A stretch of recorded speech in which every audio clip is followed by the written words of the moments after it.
Bonjour et bienvenue sur Mes Conseils Santé, le podcast qui vous aide à comprendre votre corps et à prendre soin de vous simplement.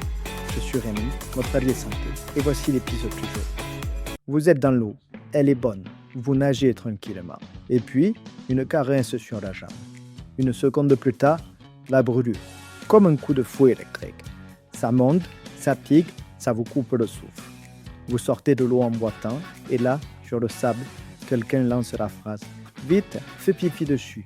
Bonjour à tous, ici Rémi, de Mes Conseils Santé. Aujourd'hui, on parle d'une petite bête translucide, une bête qui gâche des étés entiers, la méduse. Et surtout, on va enterrer le plus vieux mythe des plages, celui de l'urine. Parce que non, vraiment non. Ce réflexe qu'on se transmet de génération en génération, il est inutile. Et souvent, il aggrave tout. Restez avec moi, je vous explique. Pour comprendre, imaginez votre peau juste après la piqûre. Ce n'est pas une simple brûlure, c'est un champ de mine. Sur votre peau, il reste des milliers de petites capsules de venin, encore intactes, encore pleines, prêtes à exploser au moindre faux geste. Les scientifiques les appellent les nématocystes. Vous voyez-les comme des mini-harpons sous pression. Chaque mauvais geste appuie sur la gâchette et libère une nouvelle dose de poison. Alors l'urine, c'est une catastrophe. L'urine, c'est souvent très proche de l'eau douce. Et sur une piqûre, l'eau douce, c'est le pire ennemi. Elle fait gonfler les capsules jusqu'à les faire éclater d'un coup. Vous croyez soulagé? En réalité, vous versez de l'essence sur le feu. Bon, assez parlé de ce qu'il ne faut pas faire. Passons au vrai plan. On désamorce le champ de mine dans l'ordre. Geste numéro 1, vous sortez de l'eau. De suite, la douleur peut surprendre, faire paniquer, et dans l'eau, ça devient dangereux. Une fois sur le sable, une règle d'or. On ne frotte pas, ni avec les mains, ni avec les serviettes, ni avec le sable. Frotter, c'est écraser les capsules encore pleines et doubler la dose de venin. Geste numéro 2, on rince. À l'eau de mer, jamais à l'eau douce. L'eau de mer a la même teneur en sel que la méduse. Elle nettoie sans réveiller les capsules. Et si vous avez du vinaigre blanc dans le sac, encore mieux. Il bloque le mécanisme de tir de la plupart de nos méduses. Geste numéro 3, on retire les filaments.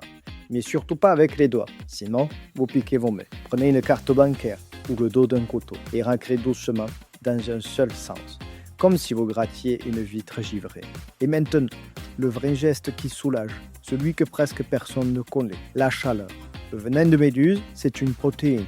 Et une protéine, ça déteste la chaleur. Pensez à un blanc d'œuf dans la poêle. Dès que ça chauffe, ça se fiche. Ça change de nature, impossible de revenir en arrière. C'est exactement ce qui arrive au venin. Au-dessus de 40 degrés, il se casse, il devient inoffensif. Concrètement, vous plongez la zone dans l'eau chaude entre 40 et 45 degrés pendant 10 à 30 minutes. Pas plus chaud, sinon vous ajoutez une brûlure à la brûlure. Le test tout simple, l'eau doit être chaude mais supportable pour un coude en bonne santé. Attention, le venin trompe vos sensations sur la zone pliquée. Fiez-vous à une autre partie du corps. Ah, et le froid. La glace, la poche réfrigérée. Ça calme sur le moment, c'est vrai, mais ça ne détruit pas le venin. Le froid endort le problème, la chaleur, elle, le règle pour de bon. Un dernier point, c'est le plus important. La plupart du temps, une piqûre, ça brûle, ça gratte, puis ça passe. Mais parfois, le corps s'emballe. Le visage gonfle, les lèvres, la gorge, une gêne pour respirer, un malaise soudain. Là, on ne réfléchit pas. On appelle le 15 ou le 112 immédiatement. C'est rare, mais ça peut sauver une vie. Et le retour à la maison, ça démange souvent pendant plusieurs jours. Une crème apaisante peut aider.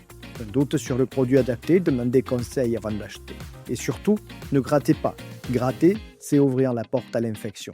Pour retrouver la liste de nos solutions dont nous avons parlé et lire notre dossier complet, rendez-vous sur notre site mesconseilssanté.fr.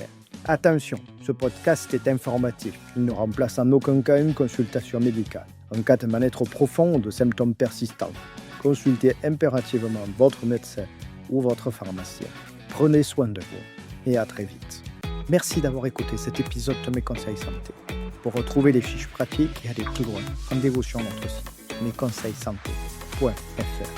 Si cet épisode vous a aidé, n'hésitez pas à vous abonner pour ne rien rater. Prenez soin de vous et à très vite.